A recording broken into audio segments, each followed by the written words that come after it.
My name is Michael Young, and I'm a lawyer who handles contested estates and trusts in Texas. A common issue that comes up in a will contest or a challenge to a trust or a challenge to the validity of any legal document, such as a deed, involves claims of undue influence. And I've done a number of videos about undue influence, and in this one I'll talk about kind of a common species of undue influence, and Texas courts will sometimes call it the nagging spouse. And the cases will talk about the nagging spouse.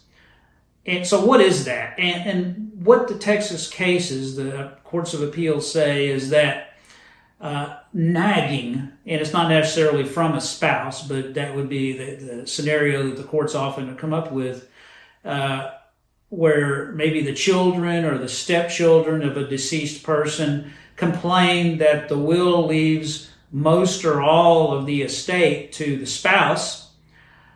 And there's a complaint that, well, he only did that or she only did that because the spouse nagged him constantly. Do a will leaving everything to me. Do a will leaving things to me. Don't you want me to have everything? And the courts in Texas have been pretty consistent in saying that doesn't qualify as undue influence. Now, married people understand that they want to keep their spouses happy, and I've had many clients will tell me, well, he only did that to satisfy his wife, or she only did it to satisfy her husband, and I get that. But that alone is not enough for undue influence. Nagging, begging, even pleading, that's not enough. Texas law says that undue influence is something that really just overpowers the free will of the testator, has them do something that they don't want to do. Now, that doesn't mean that a spouse cannot be guilty of undue influence. They sure can, and I've seen it. I've been in those cases. They certainly can, and it typically involves situations of withholding care, keeping them from other loved ones, isolating them, not taking them to the doctor, telling them that they're not going to go to see their friends, not going to see their children.